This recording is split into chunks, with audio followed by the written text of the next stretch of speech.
Shalom. Shalom and welcome. This is Yashar'al's time. It is an end time series to those who seek to do the will of the Almighty Father. Yashar'al's time.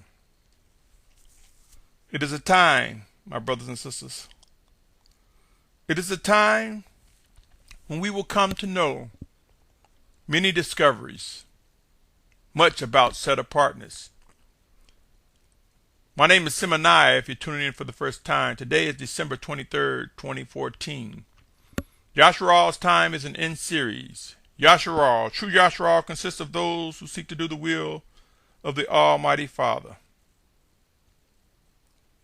True Yashar'al. My brothers and sisters, I ask you, do you seek to do the will of the Almighty Father, Yahuwah? Have you come to discover Yahusha as Messiah? Pray and watch. Many questions will be answered. This is part 2 of the segment, a multi-part segment entitled Confidence in Questions. This is part 2.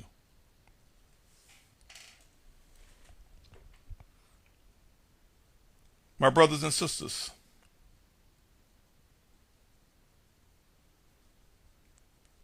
the time will come when we will begin to recognize the difference between one who is confidently wrong and one who walks in obedience and exhibit the confidence of one that is truly set apart by Yahusha Messiah. The time is coming, my brothers and sisters. It's at hand for us to begin to seek to discern and recognize that the living presence of the Spirit of Yahusha is among us. There will be questions. We will witness a rise in set-apart confidence among the obedient. When extreme drought reach our doorsteps, or right in our face, when there's no fresh water to be found, there will be questions asked. When famine becomes so severe and there is no food or very little food to be found, there will be questions. As pestilence and disease reach close to home, there will be questions. As chaos and civil unrest breaks out, as Yashar'al began movement towards that safe and appointed place, as we begin to witness our final exodus taking shape, there will be questions. As true set-apart leaders of Yahusha rise, there will be questions. As people are purged from our ranks, there will be questions. We will witness confidence and set-apartness by those led by the Spirit of the Almighty Father Yahuwah sent in Yahusha's name. Yes, there will be questions. Right now, there are so many people who want to teach. So many people say that they're confident. So many people think they command the element of proof, only to be overtaken with delusion, only to be overtaken with wickedness. Some aware, some unaware. But I assure you, reproof and discipline comes, my brothers and sisters. As conditions become most intense and severe, there will be questions. Keep in mind this, my brothers and sisters. 1 Thessalonians 5:9 said, because Elohim did not appoint us to wrath, but to obtain deliverance through our Master Yahusha Messiah, who died for us so that we, whether awake or asleep, should live together with him. My brothers and sisters, if you're able to discern the life in this passage, you must and will come to know that it requires obedience to avoid the wrath of the Almighty Father. It requires us to be obedient. So if you're not yielding to reproof and repenting, if you're not walking in set-apartness, if you're not walking in obedience, then you will be at risk of facing the wrath of the Almighty Father. Ephesians 5:6 said, let no man deceive you with vain words, for because of these things cometh the wrath of the Almighty Father upon the children of disobedience. My brothers and sisters, I have no doubt in my mind there will be those who will take a position of confidence, and they will avoid questions as they erroneously attempt to manipulate scriptures to fabricate a false sense of comfort. saying, I'm not worried, I'm not afraid, and y'all's going to do this and y'all do that. But yet, they say that the Most High dwell in temples not made with hand, that he dwell in us. There are many walking contradictions, many of which have not even taken part to think about how fragmented, how conflicting their words are. Listen to people carefully, and you will find those who contradict themselves. You will come to discern, we will come to discern those who are as whitewashed tombs, seeking to devour you. Like I said, some intentionally, some unintentionally. But good intentions is not enough. Having a position to mean well is not enough. Obedience and set-apartness is required. I've stated that during end time, things will become extremely humbling. If you are unaware, I have also stated that habitable places on this planet will roll up like a scroll. I have stated on many occasions, men, women, and children will face forced migration, forced movement, forced transitions. We will discover that those who will physically be alive during the time of our final exodus will be drawn to the region where life began. There will be the set apart and there will be the wicked. The set apart drawn to the camp, the place, the set apart land, the promised land that the Most High will put us and direct us until the return of Yahusha, the physical return of Yahusha Messiah. And the wicked will come in that final battle. They will gather in the valley of Megiddo and determine to make that last stance and march against the children of obedience, the children of Yahuwah, true Yashar'al, who will be physically alive at that time, with the exception of those who would have been killed for Yahusha's sake. Who is able to discern the scriptures and bear witness that the Garden of Eden is where life began, and it is located within the region we now know as the Middle East? Who is able to also make the connection that the final battle against the children of Yahuwah will be in proximity to that same region, within the region known as Megiddo, where they will gather to plan their final march against the children of Yahuwah? And if you look at where life began and see that the final battle will come near the region of Megiddo, it should not take too much to bring one to the consideration that there will be a great tribulation period, that during this great tribulation period there will be many deaths, many killed and destroyed during the tribulation period. And if these people or individuals are killed and destroyed, I mean billions, are you doubtful of what I'm saying? Consider this. Search the scriptures regarding the great tribulation and consider Revelation 6:8, which talk about a fourth of the population possibly being killed. In Revelation 9:18, a third of the planet being killed. Does this not describe many deaths? If you do the math, it would be well over 3.6 billion people killed. And if this is to occur, which I believe it will, do you honestly believe the place where over 3.6 billion people once lived will be habitable, will be livable, will be even attractive? Do you honestly believe that 3.6 billion people will be buried? Some will be killed and their bodies will be rotting on the surface of the land, and the stench alone would make the area uninhabitable. Do you think these areas will be attractive, livable, or at the very least habitable?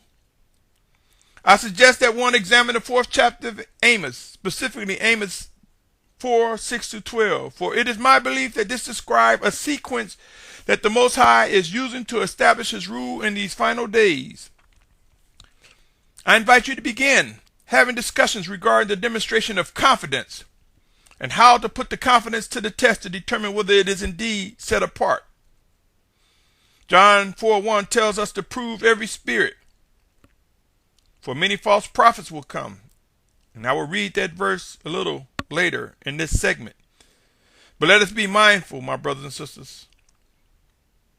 The time is coming when we will learn the importance of asking questions.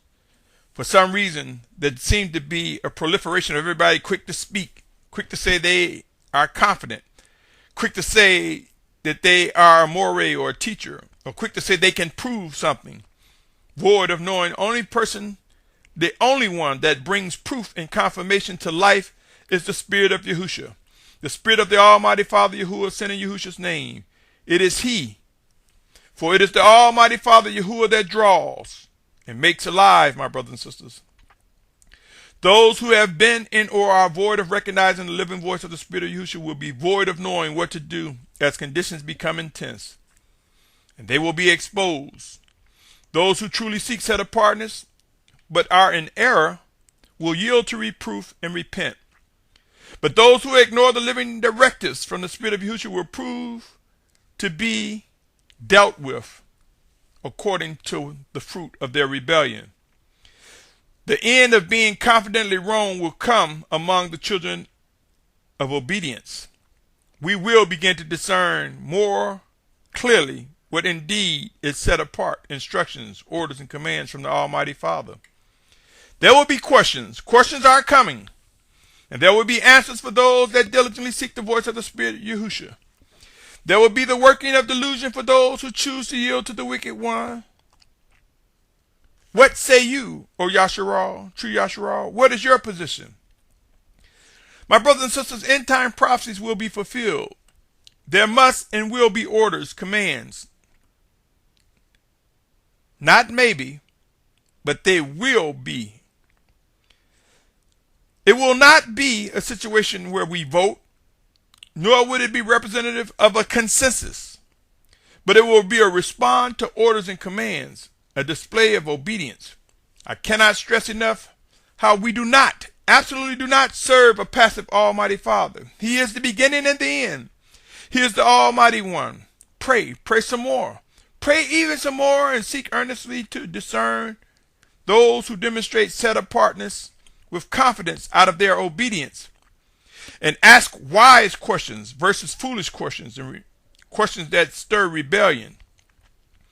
Pray and seek the fortitude and strength to come away from wickedness, to identify it and purge it from your presence, our presence.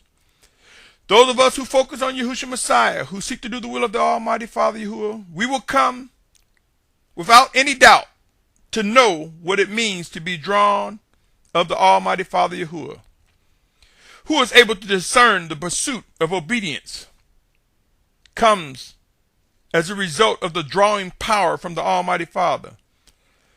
Remember, it is the Almighty Father that knows all. He knows the very intent of a person, of any of us. He, the Almighty Father, the Almighty One of Yashar'al, of all creation, will definitely not exempt or look over those who demonstrate erroneous confidence, those who are confidently wrong. By meaning well, this will not exempt you. So let us seek to discern confidence that is a result of obedience versus confidence by way of one using the word erroneously. Matthew 6:33 says, but seek first the reign of Elohim and his righteousness, and all these matters shall be added to you. Are we truly seeking the reign, the words, the orders, the commands from the Almighty Father Yahuwah? 1 John, which I said I would read earlier in this segment, it reads as follows: beloved ones, do not believe every spirit, but prove the spirits whether they are of Elohim, because many false prophets have gone out into the world. I submit to you this will occur by questions, my brothers and sisters. Questions with the intent of understanding set-apartness in its entirety, in its wholeness. Not by fragments, in wholeness. Things brought in whole. And I stress this, for there are many who have separated parts of scriptures because they cannot understand the difference, the conflict. They cannot discern what the Spirit of Yahusha is making known regarding his words. Pray, my brothers and sisters. Pray and watch. Proof will come. We will witness being refined during humbling times. There will be questions. I have confidence that there will be proof regarding the identities of the chosen leaders of the Spirit of Yahusha. I am confident that we have entered into birth pains described in the scriptures regarding the last days as we know it. I have confidence that the Spirit of Yahusha will reveal many details that must and will come to pass regarding our final exodus. My brothers and sisters, though I may possess confidence on many things regarding our final days, as I believe the Spirit of Yahusha have revealed to me, I too continue to have questions. Each day as I pray, I ask questions to seek to discern and understand what is expected of me, what is expected of Yashar'al. I find within my prayer the life of the Spirit of Yahusha making known much, and I discover comfort in knowing and understanding what must and will come to be. Though this journey may be complex, though it comes with tough questions and decisions, though it comes with trying to grow in belief of things we cannot physically touch or prove because we cannot see them yet, it is still highly probable and possible for us to grow in set-apartness and prove the word of the Almighty Father as we are being used by Him, and we find His set-apart Spirit confirming His set-apartness. Pray and watch, my brothers and sisters. The 144,000 and multitude mentioned in Revelation 7 chapter will arise. And we will arise out of questions, for out of questions will come answers, will come clarity in our instruction. We will witness being drawn from the four corners of the earth. We will witness being gathered together, refined, and brought together in unity. Overall, man is stiff-necked and stubborn. Keep in mind, our flesh continue to war against the spirit. But what is unfolding is necessary for our refinement, and that is humbling times, intense humbling times that will get worse before they get better. And we will witness the presence of the Spirit of Yahusha rise as we become weak. He will become strong within us, through us, the children of obedience, the children of Yahuwah, those who are appointed, who are chosen not to face the wrath of the Almighty Father, will rise, my brothers and sisters, as we witness end-time prophecies come to reality, become more visible among us. Pray and watch. The demands of the Most High Father will be met. Remember, He is Almighty. He has made a covenant with true Yashar'al. He has made promises that He will keep and that are being kept. Remember, He knows our weaknesses. He knows what is necessary to refine us, to reprove us, to discipline us, to bring us to repentance, to bring us to respond to His orders and command, to fulfill His prophecies. My brothers and sisters, a siren, a warning becomes appreciated by those who take heed and respond timely. The repetition of warnings and or sirens become beneficial until it is no longer needed. So are these messages. So are these words.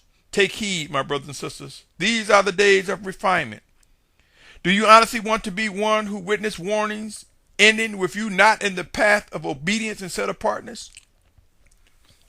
Remember, my brothers and sisters, remember, there are two sides to the word confidence, as well as there are wise questions versus foolish questions.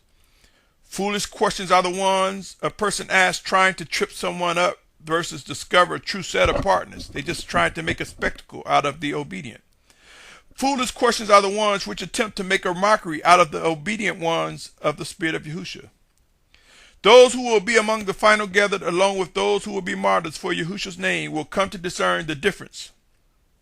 Those who will be among the final gathered, along with those who will be martyrs for Yahusha's name, will come to respond and demonstrate all that is necessary to fulfill His words. Pray and watch. There will be questions, especially as times become intense, and we will realize how close we are to the return of Yahushua Messiah. Though we may not know the day nor hour, the season is made known to us. Rise up, O Yashar'al. Again, there will be questions. Will you be among those who begin to identify where we are and our steps towards set-apartness? Will you begin to identify those who remotely demonstrate set-apartness? Will you witness being drawn together in set-apartness as the Spirit of Yahusha worked within us? Will you begin to examine words of those who you believe the Spirit of Yahusha is directing to teach and lead Yashar'al?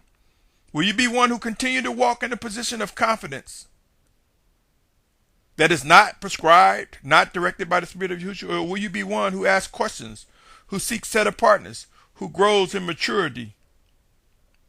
It's a matter of time before those with hidden agendas are exposed more widely, more vividly to us. It's a matter of time before those who are void of listening to the voice of the Spirit of Yahusha are exposed. And we will learn to come away or purge them from our midst. It's a matter of time before the nakedness of the wicked is made clearer to the children of obedience. What will be the characteristics of your nakedness? Will it prove to be one pursuing set-apartness, or will something wicked be uncovered? Let us choose wisely, my brothers and sisters, to pursue set-apartness. Let us embrace reproof when it comes quickly and repent. Let us avoid the wrath of the Almighty Father by walking in obedience and set-apartness according to his written and living words. The time of questions is here. Seek to discern what questions should be asked. Seek to discern and be able to identify answers and the response from the Spirit of Yahusha. Yashar'al, we are awakening. The set-apart children of obedience will be gathered from the four corners of the earth. We will witness the 144,000, 12,000 Hebrews. Yes, 12,000 Hebrews from each of the 12 tribes together, equaling 144,000 Hebrews, or Abari or Abring, as some may say, and a multitude, a great multitude of many nations, kindreds, and tongues, of which no man will be able to number. When you contrast or compare this great multitude with all nations, kindreds, and tongues, along with the 144,000, when you compare it to the world population, it will only be a remnant. Pray and watch, my brothers and sisters. We will learn to adjust and adapt. We will learn to discern the confidence that comes from the obedient versus those who are confidently wrong. And we will learn how to ask questions, set apart questions that bring about answers and solutions to the directions that are necessary for fulfilling what has been written since the days of old regarding our final exodus, regarding our maturity and set-apartness. We will adjust. We will adapt. We will come to worship and obey like never before, my brothers and sisters. Until next time, I want to say I salute your patience, your tolerance, your pursuit of set-apartness. If you are able to bear witness to the life in these words and continue to be fueled by his set-apartness, I salute you and I thank you, my brothers and sisters. Until next time, I invite you to continue tuning in to Yashar'al's time, a time of discovery, a time of set-apartness, rising above all that is necessary, rising above all wickedness, a time when set-apartness will be magnified among the children of the Most High. This is Yashar'al's time, an end time series. Continue with me, my brothers and sisters, as you believe you are guided. Shalom, shalom, shalom.